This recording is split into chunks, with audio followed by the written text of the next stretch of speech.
Welcome to the Bikini Things podcast, where we talk everything from fitness and mental health to living a better lifestyle. I'm your host, IFBB Bikini Pro, Moore-Shay, here with my co-host, IFBB Bikini Pro, Sammy Joe. And we're so excited to have you. So let's get started. Hello. How are you, Sammy? How are you? I was going to say we have Frankie, but Frankie's migrated to the floor now. He left already. I know. It's so funny. We usually don't catch up much before recording, but we actually just saw each other yesterday. So I feel like we've caught up pretty well. Yeah, we saw each other Wednesday. It's been a full 2 days. Oh, that's right. It's Friday. Oh, wow. Yeah. That's crazy. Yeah. That's how our week is going. Yeah, it was nice because as like chill as I thought the holidays would be, they kind of weren't. And I didn't end up doing Christmas with you guys.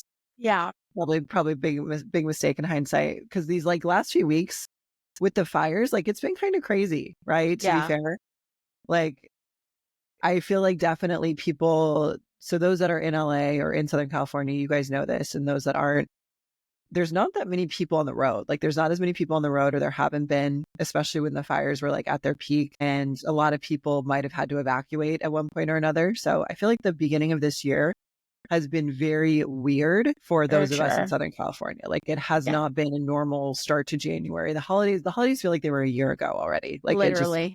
Right? And it was 3 weeks ago. No, it's literally feels like it was like a month, a year, a long time ago. Yeah. Yeah. This year definitely started off weird. I just think everything's been like out of sorts. And for those listening, that it's funny because every time I'll tell someone, like when we went to Cabo, I was like, oh, we're from California. And they're like, oh my God, are you affected by the fires? And I'm like, wow, I forgot people don't understand like how big California actually is. So I'm like, no, they're actually like. Yes and no. But to be fair, Sammy, like just if you have an idea, how many miles away were you from like the Eaton fire or some of these other fires going on? I mean, even the one in the Palisades, that's like an hour and a half away. Yeah, well, that one's like completely across. But what about the one in Pasadena? That's still an hour. That's still an hour. Yeah. Well, driving, but how many miles is it? You know what I'm saying? Like it might only be 10 miles, right? But still in California, that's an hour with traffic. That's an hour with traffic. So it's like yes and no. Like if we think about it, it's like we're not that far. Like, yes, it is far away, but with everything that was going on, it's, the distance between, say, Corona and Pasadena is not as far as we actually think. Yeah. It's just traffic. Yeah. It's literally just traffic. Yeah. I feel like everyone's feeling it because like we got the fires. Everyone else is getting snow already, like snowstorms. So it's been crazy. Yeah. Yeah, I agree. And weather has been weird across the country. And our topic today I'm excited for. We have, in some ways, it does feel, because this expo back in 2020, we have the LA Fit Expo this weekend, was kind of like right before COVID. There was a lot of unusual stuff going on. That was actually the same weekend Kobe Bryant passed away too. Oh, yeah. So it feels like kind of this in like a weird way, like it's almost felt like COVID-esque here in Southern California these last few weeks and stuff. And like at one point, the LA Fit Expo even put out an announcement like, hey guys, we're still having it. Like it's not going anywhere, which is good. So we have the very first show of the year and the very first Fit Model show ever this weekend, tomorrow. I'm so excited. Yeah, tomorrow. So what we're going to be talking about today is interpreting, understanding judges' feedback as we all kick off into, our 5 competition seasons. This is something that's so crucial, whether you're an amateur or a pro or a top Olympian. Feedback is crucial. And especially I would say the farther along you get, the more important it is that you really, it's always important, but it's probably more important as you go along to really listen to that feedback, because the differences between athletes gets smaller and smaller the farther up the ranks you go. Yeah, 100%. So what do you think would be a good way to kick this off, Sammy, if we're talking about taking feedback, taking criticism, understanding what the judges are saying? Let's start with how to get the feedback. Like, when do you get it? I guess that would be like the starting point, right? Absolutely. So I feel like there is this like up in the air. And again, remember, every show is going to run differently. Every promoter is going to run differently. Every judge is going to have a preference on how they give feedback, right? And remember, the NPC is literally worldwide. So even across the US, there's different head judges for different, like, what's the word I'm looking for? Areas, For different regions. I would region say, is the word that I was looking for. Yeah. In general, your So, judging panel is going to be kind of local to the area that you're in most of the time. Yeah. So that's one thing to keep in mind, and we'll kind of touch back on that in a little bit later. But like, to get the feedback, you have pretty much two options, right? When your show is over, most likely the head judge and a few other judges from the panel will be backstage to give you in-person feedback. This is going to be the most beneficial, I think, and like most right off the bat, right? Like you're instant information. So you really can't go wrong with waiting. I know sometimes shows are super long. You're done at 10, 11 o'clock at night, but like, take the extra 30 minutes. I know that post-show meal is the only thing you've been thinking about that day, but like, if you really want to go far in the sport, waiting 30 extra minutes to get that feedback at the end of the show is going to be super crucial. Yeah. Yeah. And I would say too, were you saying for pro athletes or for amateurs? Everyone? Yeah. I would just clarify, you're spot on, Sammy. Getting the after the show feedback is the best because the judges they'll typically have in their hands like a stapled packet with all the classes and all the competitor numbers. And they take notes off to the side when people are out on stage. So they have notes for essentially everyone. And if you go up to them after, you're fresh in their minds. A lot of times they'll even ask if you have your robe on, they might even ask like, hey, hit your front pose. Like I saw something weird with your posing or your front pose could be better.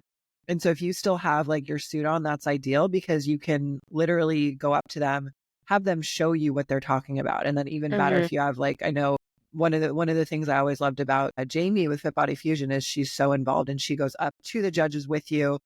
We'll ask for clarification. We'll ask for the judges to physically point out what they're seeing. The main thing is, though, oftentimes judges are not going to come backstage. So you have to, if you're an amateur, go up to them at the table as soon as the show is over. Like, be prepared for that. If you have your whole like squad or family with you, don't go run off and like take, photos or go run off to eat. Like, just if you want the feedback, make sure that you're staying until the show's done and that you go up to them right away because they're going to want to go home too. Yeah. But they will stay. Most judges, most promoters, they will stay and give feedback for as long as people are there. So that's the best bet. You can always email from the website with attached stage photos, but it might take weeks to get feedback. You might get no response at all, or the feedback you get might be something along the lines of, great glutes, conditioning, great hair and makeup, work on your posing and more glutes. Yeah. More upper outer glute. Yeah. More upper glutes, more tie-in. And that's the thing, and that's what we're going to get into is like that comment, like more tie-ins can literally just be a difference in peaking protocols. That doesn't necessarily mean that you need to go build. And that's why it is important to work with a coach that knows what they're looking at, because something as simple as a peaking protocol, if you left your athlete flat, they go out on stage and their tie-ins aren't popping. Well, if you had maybe given them a little more water, a little more carbs, depending on where they were at, those tie-ins might have fully been there and just not been showing. So, yeah. And it's nice too, because once you have the judge's attention backstage, you can ask for clarification. Like, what do you mean by that? You want more glute. Okay. Can you elaborate? Can you explain? Side glute, upper glute, like projection. What is it? yeah. And you have their undivided attention to get that specific information. And if you aren't lucky enough to have your coach at that show with you to be back there, I always suggest recording it. Some people use like the voice memo on their phone. I always just like hold my camera open, like obviously not to their face, but or you can ask, be like, hey, do you mind if I record this? And then you can just turn on your voice memo, or turn on a video. Right. And if I've done that where it's like, I'm scrambling to think or whatever. And it's like, you point it down at the ground or whatever. So you're really just getting their audio. Yeah. And then that's nice too, because you're probably on like this post-show high. You're so excited. Adrenaline's pumping. Like, and you might hear what they say, but like they might put a little finite detail in there that you missed. Right. And it's something that is super crucial. So it's always good to record that. However, you end up recording it, but to have that to go back to for sure. Yeah. Yeah. 100%. The other, I guess, like, we can get into this more, but word I was going to throw out there when you were saying upper glute, side glute, whatever, a common word that is very confusing and a lot of times does require a coach, because a judge may not be able to tell you this. When they say fuller, like, this is like a word that like haunts me at night, and they say, oh, you look so great, we just want to see you fuller. And fuller can mean both you need actual more muscle mass, like you need more actual pounds of dry, lean mass on your body. Or it can mean that you just need to show up on stage looking fuller than how you did today, which can be a difference of water, salt, carbs, just literally different peaking protocols. So a judge may not be able to. So if you say, well, what do you mean fuller? You probably could press them. You might need your coach a little bit to fully understand, especially if you're newer. Yeah. But if you say fuller, like, hey, do I need more of this, more of that? Like, should I take it? You could even ask, like, hey, do you think, especially if it's a high level judge, like you're in front of Sandy, you're in front of Tyler, hey, do you think I should take an off season to grow my shoulders, to grow my glutes? And they will, I've asked that question to Sandy, and she's like, yeah. I did my season in 2022, and I just come off a long off season that I felt great about. And I felt like I made all this progress, and I was finally placing well and, getting in some first call outs and stuff. And I got in front of Sandy, and she's like, you just need a little more shoulders. And I'm like, okay, do I need an off season? She's like, yeah, you probably do. And I'm like, well, shit, I just came out of one, but okay. I got you. So. And I feel like that is crucial too, like questioning them, like even when they give you feedback like that. Like, I remember I did junior nats. I got like pretty much second place, or no, not pretty much. I got second place at junior nats. And I went to Sandy for feedback, and I was like, tell me, what do I need? And she's like, you just need a little bit more conditioning. She's like, everything is spot on. It's blah, blah, blah, blah, blah. She's like, you just need a little bit more conditioning. She's like, but please, I don't want to see you at the next show and have to tell you you're too hard. And I was like, all right, well, I plan on doing Universe in 2 weeks. Do you think that is enough time for me to achieve the look that you're asking me for? She's like, 100%. I went to Universe and I turned pro, first place. So it's like keeping that in mind, like they want to see you succeed. Like they want to see you win. They want to see you do good. That's why it's so important to get this feedback, and like, don't feel rude by questioning what they're saying, right? Like, what time frame do you think? Like, give them a time frame, right? Like, do you think an off season? Like, do you think I can achieve that in a few months? Like, this is their job. They see this all the time. They know how long it takes, right? Or like roughly how long it can take. So asking them, questioning them, like take the time. Like you have, again, like I said, you have their undivided attention. So use it, because they're not going to give you that much detail in an email. And they probably have 600 unread emails in their email.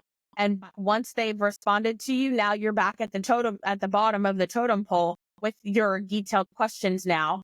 And then now they have to go through all 600 questions just to answer your detailed questions. Yeah, I wouldn't even ask detailed questions like in an email. Feedback. Yeah. And I think a lot of judges honestly don't do it anymore. Like, I don't think Sandy does emailed feedback anymore. I think she stopped doing that a few years ago, because to be fair, when she would give out written feedback, it was really good. Like I could pull it up in my inbox now. It's like she would literally, like my first national show, USA's in 2019, she pulled up myself.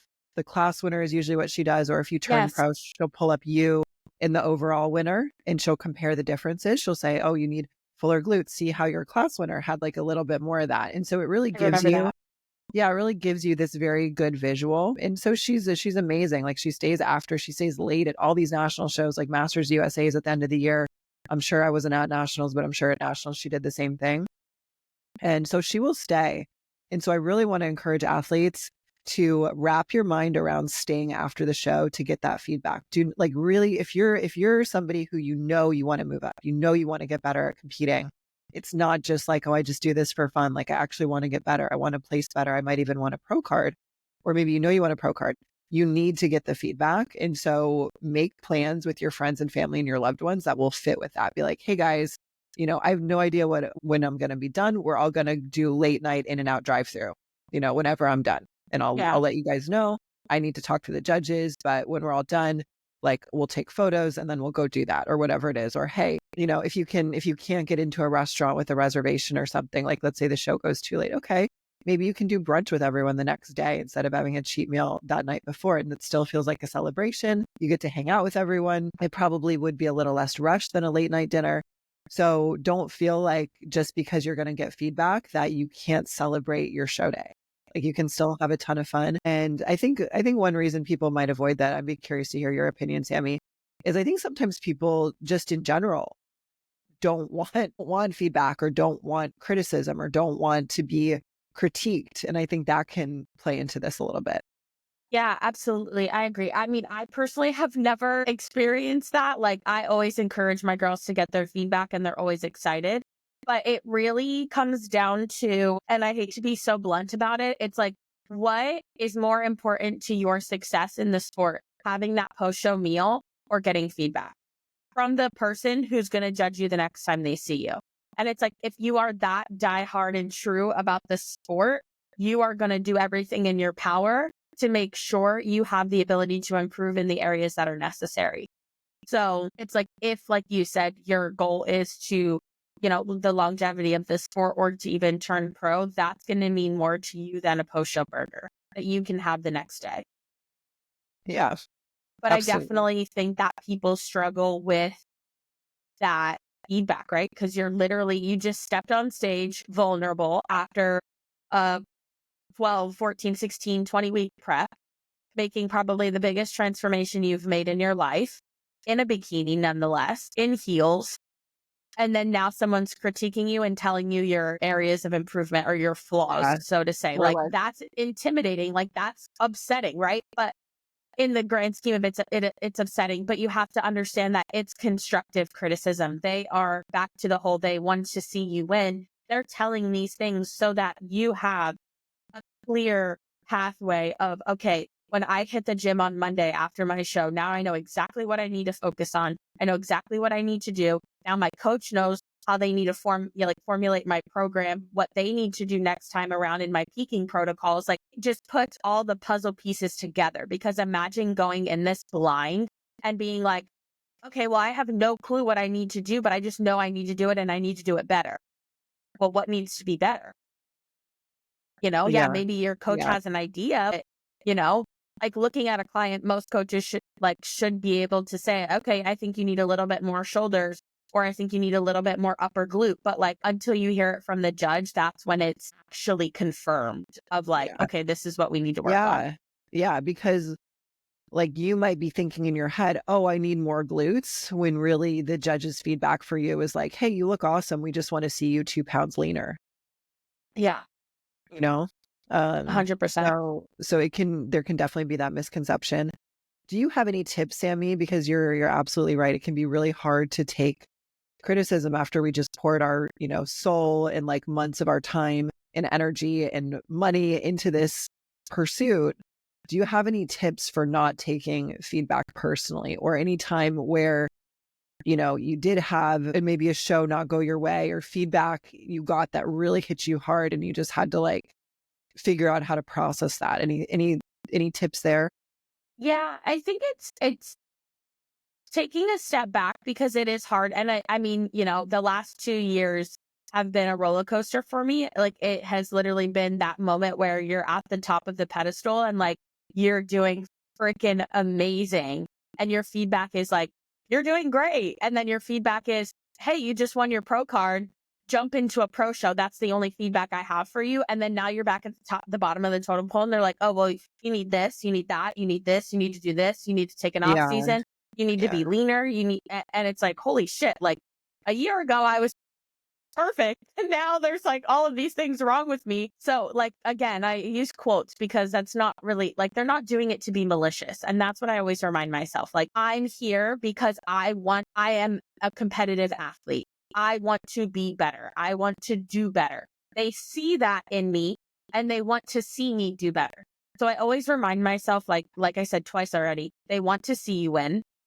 They want to see you show up better. They want to see the hard work that you can put in. And you just have to remind yourself, like, okay, they're doing this because I'm here. That's why they're giving me this feedback, is because I'm physically standing in front of them asking them for it. So it's like, you just have to remember, like, that is what this sport is. The sport is, can you be 1% better than you were the day before? And how do you do that? By executing the feedback that's given to you.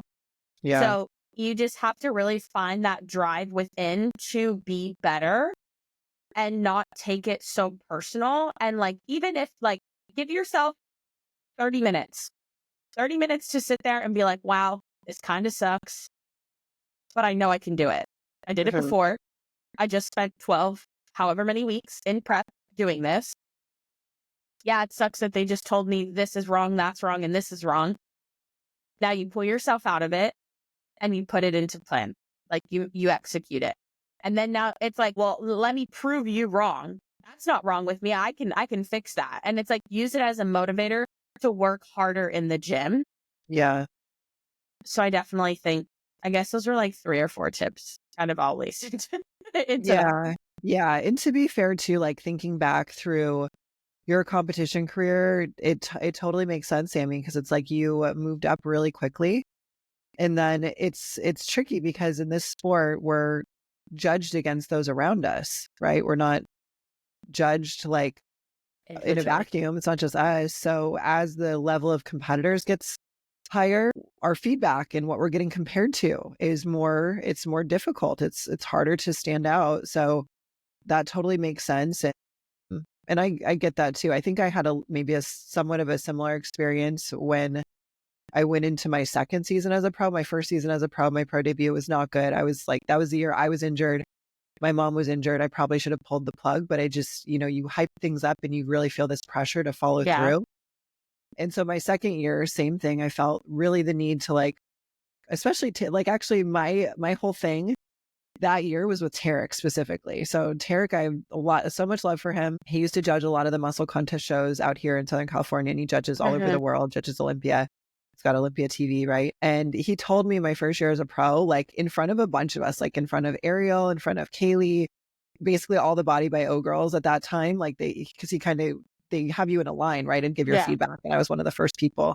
And he's like, Laura, he's like, Laura Moore-Shay, like you look like you're this runway model who like escaped from Paris, but you really need to learn how to pose like a model. Like you need to learn how to pose like it. And so it was like kind of a compliment and an insult at the same time. Like basically like just a saying backhanded like, compliment. You look great, but your posing's not good enough. And I'm like, all right, cool. So I had this very personal vendetta to improve my posing, to prove Tarek wrong. And like next time I got in front of him, to just be able to stare him down and bring the confidence and bring the right posing. And I did that in 2022. But the Pacific USA show went really well. I was in the first call out with like Amy, who ended up winning the show, and Eureka and Malou and a lot of these like top Olympians. And after the show, he told me, he's like, this is the best I've ever seen you. You're moving up. You improved on everything. And that was a season that also ended by Sandy telling me, oh yeah, you just came out of an off season. Yeah, you need another one. So it was kind of like, I felt like, I've got the wind beneath my wings. Like I'm like doing it. I'm moving up, right? That's very encouraging feedback. And then to be told like, oh no, you're actually not big enough. You need to go grow some more, even though you just did that for almost a year.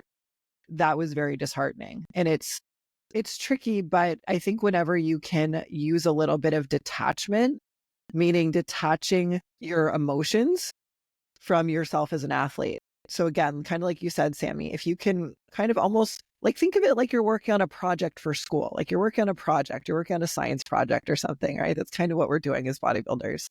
If you think of it like that and they say, okay, you need more shoulders. Okay, you can sit back and think, okay, I'm going to shift into off season. I'm going to increase my calories maybe by this much. Maybe I'm going to adjust my volume for delts for the week, or maybe I'll change my workouts, or maybe I'll hire a personal trainer. I'll talk to my coach, and I'm going to do all these things. And then I'll come back later and I'll have made the improvements, right? Like going into that mode where you're planning, you're taking action is going to help kind of soothe that feeling of like, oh, woe is me. I'm not good enough. they didn't like my physique. No, it's like they're giving you constructive, actionable feedback. So go work on it. Come back. Like you said, they want the best athletes up there. They all want us to do our best. So kind of detaching a little bit from yourself and thinking almost of your bodybuilding as like this little science project that you're working on can be a good way to take away some of the, I guess, the lows that can come with getting constructive feedback. Yeah, for sure. And I definitely think it's like, it's not something that you can take personal because like I mentioned, like, remember you're getting up there for them to judge you. Like you remember the reason that you're stepping on that stage. Like you're not stepping on partly the reason you're stepping on the stage is to have that fun day of like the glitz and the glam and the shiny bikini and the hair and the makeup. But like it is a competition with a judge. Like from the beginning, you are putting this work in to be judged. So now all of a sudden the time comes for you to be judged. And now you're, I'm just going to say it, a sore loser or whatever the case may be. And it's like, this is another thing too. I don't know that this is so much for like judges' feedback, but I think this goes hand in hand with like how you're feeling. No one person deserves it more than the other. Just because you feel like your prep was so hard and you suffered and you dieted and you were doing an hour of cardio every day does not make you the automatic winner of the show or does not grant you automatically first place. You do not know what the prep was like for the person next to you. You don't know what they went through during their prep. It could have, maybe their prep went smooth, but they had family issues, friend issues, like, and that took an emotional or physical stress in their life. Or maybe their family situation or friend situation was great, but the prep for them was hard. Or maybe they're doing this prep because they just lost 200 pounds and they're proving something to themselves. Like, you never know what the person next to you went through. Therefore, no one deserves this more than the other person. And that kind of goes back to that sore loser mentality. And trust me, I've been there. Like, I got second place by a freaking hair. Like, I lost my pro card by a hair. And I went into that show with this feeling of like, I deserve this. Like, I'm gonna win this. And then I lost and I was like, that's wrong. Like for a second, there was a very split second where I was like, that's not fair. And then I was like, what the fuck? Like, why would that not be fair? Like, she obviously deserved it. She won. Yeah. And then it took me 2 more weeks to grind a little harder. And then what I got was what I earned because I put the work in. So nothing is ever here's the thing. I get what you're saying, Sammy. It's the work doesn't reflect the physique that you put on stage. And I think a lot of people, I've definitely been there too myself if I think back. We want to think that our like in life, right? Hard work breeds success, right? We want to think that the harder we work, the more we're going to be rewarded. But this is a subjective sport where genetics and your starting point really matter. And so you're going to be up there with women of all different starting points, of all different structures, genetic builds. And some people just have it easier than others. Some people just have better physiques, better structure, better genetics for this. Like we've done episodes on this. It's like, right, those women with freakishly small waists and naturally wide hips together and a wide clavicle, right? They're going to do the best because they're going to have the starting point of the best hourglass physique, right? Those that can build muscle quickly, those that can incur next to no side effects from taking PEDs. Like these are people who are going to be genetically at an advantage. And so our work never reflects how we place. Like our placing reflects how we looked on that day and what the judges were looking for, right? Bikini, we all know it can be a little subjective. It evolves year over year, but it's really just a reflection of what the judges are seeing. So it doesn't matter if you had to work harder. If anything, if you had to work harder, like it can also might mean that you might do worse. Think of it this way. Who would you guess is going to do more likely at a competition, Sammy? Let's say you have a pro show or pro qualifier and you have a girl who's doing 2 to 3 hours of cardio a day eating 1,000 or less calories. So let's say they're both on, some highly enhanced cocktail of PEDs. So that's equivalent, right? And then you have another girl who's eating 15 to 1,600 calories, doing 20 minutes of cardio most days out of the week. Who would you guess is actually going to have the better look and better outcome if they're both pro athletes and their PED protocol is the same? You'd probably guess the one with less cardio and more food. Yeah. Right?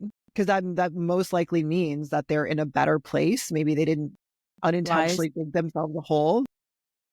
Maybe the girl who's doing 2-3 hours of cardio a day rebounded really hard after her last show, and now she needs to lose 30 to 40 pounds just to be stage lean. Whereas, our other example who eats a lot of food and barely does cardio is someone more like Ashley Kay, who just stays lean year round. Yeah. And she has a lot of muscle and she's super consistent. Yeah. Right? And she can just jump into shows. The harder you work, it also think of it this way. It's like, if you're really having to crush yourself in the prep, how good was your off season? How good was your off season? Did you really set yourself up to be successful? So your hard work has nothing to do with the placing. It can be easy to feel that way, but try to, push past that, move on and focus on what you can do to improve based on the direction you're getting. Yeah, absolutely. Yeah. Well, and I have a question for you. Yeah. Sorry, go first. I'm nervous. No. I was going to change the topic, but go with your question. I'm nervous. I was too. I was going to ask, what do you think about when people say they compete and they blame their placing on politics, or they're like, oh, well. Oh my God, you read my mind. I was going to ask you that. Not that way, but I was going to.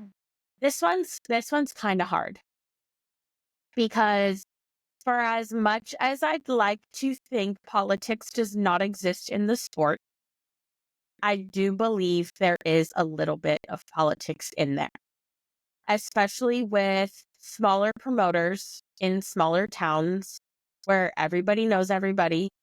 Every coach knows every promoter, which knows every judge, which posts on social media, their clients, which sees the progress, and then they see that athlete on stage, right?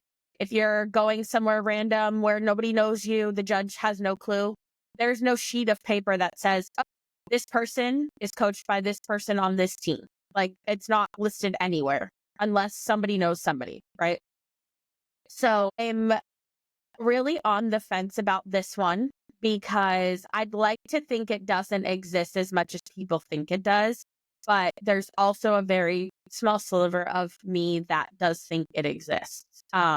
Right. So if an athlete wins that is sponsored by someone or coached by someone, it's going to make that person look better, like that coach or that team, whatever it is.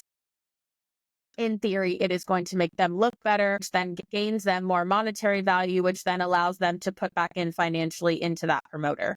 So in the grand scheme of it, I do feel like a small sliver of it exists, but not as much in the magnitude as we think it does. I also don't think I think that is a quick cop-out excuse, though, for someone to say, well, I didn't place and that person won because XYZ. It's like, no, what were their strengths? Do they actually have the package and fit the criteria that the judges are looking for? I feel like it's very easy to see that person literally doesn't fit the criteria whatsoever and they won. What's going on here? Or it's like, wow, they have an amazing physique. They do fit the criteria, but they also know somebody. So it's like, did they win because they fit the criteria, or did they win because they knew somebody? It's because they fit the criteria. So it's really taking a step back at the bigger picture and not using that as a cop-out excuse if you lose to someone who actually fits the criteria. Agreed for sure. And I agree with you to some extent, Sammy. I think I have a hard time. I'm sure there's some of it out there, right? The IFBB, NPC, these are big organizations that are worldwide. To think that there's no corruption anywhere at all, no favors happening, probably a little bit naive. I think some of the biases that could happen, I think, are subconscious. For example, the example you used is great. If you have a small, say a small town, you only have a certain number of shows, certain number of promoters. Some of it is if the coaches and the promoters know each other, they might know, yes, they might know from that coach who their athletes are. Maybe they've judged the athletes before that have competed, right, through that coach. And naturally, if you know who those athletes are, when you're judging a group of people, you're going to be actively looking for the people you already know, like the people you already know who are in the show, right? Versus those that they've never seen before, right? The people they've seen before, they're naturally going to have a subconscious bias towards just because they know who they are, right? It's kind of the same thing in pro shows. When you're a known pro, when you're a known Olympian, and this is a common topic of conversation, but think of it this way. This is just very natural and very human. If you know someone, if you know Ashley Kay's in the show, you're looking for her. If you're Sammy Joe doing your pro debut, no one knows you yet. Nobody's looking for you. They might see you and really think, oh, wow, this must be a new pro. She's got a great look. But they're not actively looking for you the way when they know Ashley or Maureen or Amy Delgado or any of these girls are in the show. So I think that happens a lot. Look, from my perspective, I can see that happening all the time. And not to say that there aren't rumors that, promoters would do favors for things like that, or that there's, some of these sketchy things going on. But these are just rumors. Like, we have no way to know if they're true. And I want to believe that everyone is generally ethical, but human nature says that generally people are unethical sometimes. So I think you brought up a good point too. And it's like, you have to think, is it always in the athlete's favor to be recognized? Because think of it, like, if you're a well-known athlete, say Maureen, Amy, Ashley Kay, they've seen you your absolute best. They're always judging you against your absolute best. If you're a nobody, they don't know what your absolute best is. They don't know if this is your best. They don't know if the last show was your best. They don't know if the show that you're doing in a week is going to be your best. So they are truly judging you with an empty, connotation, if that's even the word, where when these top Olympians step on stage, they have a preconceived notion. They have this something that they're looking for specifically, or they've seen her. So they're like, all right, well, I know that she has great shoulders. So I'm going to really look at her core to see if she has distension in her stomach or if her core disengages. They can look at those things. Whereas if you're a first time, they're literally scanning everything. So maybe they've scanned your shoulders, they've scanned your core. Now they're looking at your legs. Well, you just disengaged your core. They didn't see it because they were looking at your legs. So and I'm not saying to use that as an excuse of you should never disengage your core when you're on stage, but it's almost is that really an advantage for them to actually know who you are? Or are they judging you harder because they have higher expectations of you? Yeah, I think you could go both ways with that, right? Because if you think of it, if you are that person, you are Maureen or Ashley or something like that, you have a great physique, right? And they're going to judge you more harshly because they have seen you at your best. So that's why being at the top carries with it a little bit of pressure, right? Is because you're always trying to outdo yourself. So I think in some ways we're all probably anxious enough and stressed enough going into a show, whether we're a brand new amateur, whether we're a new pro or a top pro. You could probably argue it goes both ways. Yes, there's an advantage. They're going to be looking for you. They're going to be looking to probably put you in the first call out. If they know you're a top 5 Olympian, they're just kind of expecting your physique will be at that level. But you're right, Sammy, it also creates this sort of need to constantly outdo yourself. And that's why, if you'll notice, we should also touch on the fact that Lauralie dropped out of the Arnold. Did you hear about that yesterday? Yeah. Yeah. Quite interesting. And the thing is, that's why some of these top girls, and in some ways I wasn't surprised, that's why some of these top girls don't compete as often. They're a lot more thoughtful with where they're at as athletes, where they're at physically, emotionally, to take care of themselves so that when they do show up on stage, they're at their best. You don't see, you didn't see Jen Dory, you didn't see Janet or Maureen competing, doing 8 to 10 shows a year. You saw them doing 1 or 2, right? And strategically, because sometimes it's like I remember Jen, after she won her first Olympia with Toxic Angels, she was at the Arnold booth that spring after she had just won. And I was chatting with her, and it was I was basically just finished my first year as a pro and just getting advice from her. And she's like, no, I'm just, she's like, I like to take breaks. I like to have a long off season. She's like, I'm not doing the Arnold this year. I'm just going to focus on the Olympia. So it totally made sense. maybe we should touch on that a little bit. But I think for the most part, we've covered feedback pretty well and like sort of what to expect and how to handle it. So yeah, so I saw on Nick Strength and Power yesterday that Lauralie had dropped out of the Arnold. Did you hear about that too? Yeah, I saw her video she posted. Well, we can also talk about Angelica too, but that's side topic. But yeah, so she posted the video, basically said she wanted everybody to hear it from her first, rightfully so. But basically she dropped out of the Arnold. She wants to focus on her longevity in the sport.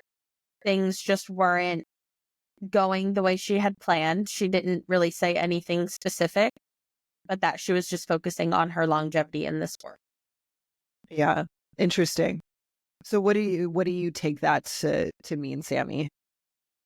I mean, could mean a number of things. Her body wasn't responding to protocols like they expected, or she just wasn't happy with the physique that she was bringing. It wasn't what it looked like at the Arnold last year or the last 3 years. It's not what it looked like at the Olympia this last year. And coming off such a big win, there's so much more pressure and expectation on you to be a certain way, right? So if you don't feel even like physically, right? She could physically look the way everybody wants her to look, but inside, if she doesn't actually feel like she's bringing that best package, like why would you put yourself in that situation to lose a title, lose, like just there's a number of things. So it could be just how the way she felt about how she looked or the way her body was responding to protocols. Yeah. Those are like the first two things that come to my mind. How about you? Is there anything that I missed? The main things that I were thinking is like when you say longevity in the sport, one that makes me think health issues. Like, for example, let's say you get your labs done, midway through your prep or after Olympia. I'm guessing because I think they said they made the decision 3 weeks ago, but they just announced it yesterday. It's like maybe you did labs part of the way through. Maybe your body isn't responding and you get labs done and you realize something's off. I also kind of took it to mean too, this could be a viralization thing. I think Lauralie is a really great example for all of us. And in my mind, she's kind of one of the last like few remaining kind of like OG bikini like stars. Like if we think back to kind of the heyday of bikini, like when like Courtney King was winning, Angelica, Janet, Issa Piccini had her win in 2019, Lauralie. These girls have all been in the top of the sport since the early days. Like they've been there for a long time. Yeah. And one thing that I really loved about their physiques and their looks and everything, like I've always loved Lauralie, Janet. They're very feminine. They're very beautiful. They have a ton of muscle. They've got great looks, but they're super feminine. And Lauralie, to her credit, I mean, I think she's a great example as the Miss Bikini Olympia. Her physique was insane at the Olympia this year too. So just to even be able to pull off something that's better than that, you might need more time. It's only like 4 months in between. Yeah. So 4 or 5 months. So it's like you might need more time to top that, first of all. And then second of all, too, again, the more we compete, the more we're going to be pressured to like take PEDs. Like you said, we might be taking protocols and our body's not responding. Like you might be taking a fat burner, but if your kidneys are stressed out, it may not actually be helping you. So I think it could be a number of things, but kind of reading between the lines, my guess was it's something either health or maybe viralization related and just wanting to pump the brakes a little. And she's totally within her rights and she's accomplished so much. So I think if anything, it makes the Arnold more exciting because now it's just up for grabs. And you have a lot of really good athletes still in it. You have Maureen, you have Amy. Those would be the kind of the front runners in my mind, probably for it. There's a lot of new faces too that like haven't, or at least that I haven't seen compete at the Arnold, and which was really cool to see. There's a lot of newer girls in the Arnold. Yeah. So it's like we're kind of seeing, athletes changing, people, taking breaks or wrapping up their careers, new people kind of rising up. So it'll be cool. And you're right. I think Angelica also announced that this is going to be officially her last show too. So it's a little sad, but she kind of retired. So I think I think a lot of people were not expecting her to come back last year the way she did. Yeah, which was really cool to see. And I actually competed with her Texas? Twice this year? No, she was at Texas. And you know what's so funny? Because what's really funny about this is Tara had made the same comment when we had her on our podcast. She saw her at a show and didn't say anything and then didn't see her for like a couple years later. And I'm Texas. I'm backstage and I'm so nervous because Texas was like a big show for me because I really felt like I had something to prove because Texas was my pro debut last year and I got 9th place. So I was like, it's been a whole year. I have such a different physique, like so much, I put pressure on myself. But so she's backstage and I'm like, I think that's her. And I want to say something, but I don't know what to say. And I was like, I don't want to sound like an idiot. So I just didn't say anything. And then come to find out, like a couple months later, I ended up competing with her in Florida. And I saw her, I think at check-ins or something. I saw her somewhere and I was like, oh my God, like whatever, had a whole conversation. I was like, you're such an inspiration. Like I want to have kids soon. So to see you leave this sport and come back, it's a huge inspiration for me. And she is the absolute sweetest person I've ever spoken to. Like such a nice person. So that was really cool to like be able to compete with her before, obviously now that she's not competing anymore. So that was really cool to experience. But yeah, I think that was the point of what I just had to say. Yeah, no, that's awesome. That's awesome. Yeah, I don't think I haven't met Angelica in person. I'm sure it'll happen at some point. But yeah, so the Arnold will be really exciting. We'll definitely have to do some coverage of that. We're both going to be there for Toxic Angels, so that'll also be a ton of fun. We'll have to plan some stuff. But other than that, I think we've really covered this topic well. So hopefully how to get feedback, how to make peace with it, what to do from there. Hopefully this was helpful for everyone. Is there any last thing you want to add, Sammy? Anything that we missed or? Not that I can think of, but as always, if you guys have additional questions, message us on Instagram, leave them in the comments below. Look out for our next Q&A podcast. We just did some planning the other day, so we have lots and lots of great topics.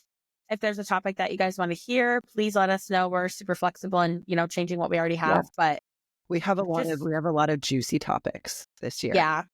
I'm excited. Me too. Yeah. We'll have a new in-person setup. I'm going to be getting a makeover with my setup here too for virtual. So it's going to be a lot of fun. We're going to have guests. Send us any ideas. So as always, we'll wrap it up here. Thank you guys so much for listening. Don't forget to subscribe, like the video, share with a friend if you're watching on YouTube. And if you're listening on audio, don't forget to rate, review, subscribe, and still share with a friend so the podcast can grow. We appreciate you so much. And the podcast truly grows by sharing it with those that you're close with. So don't forget to tell your gym partner, your posing partners, anyone you can think of. We appreciate you guys so much, and we'll catch you in the next episode.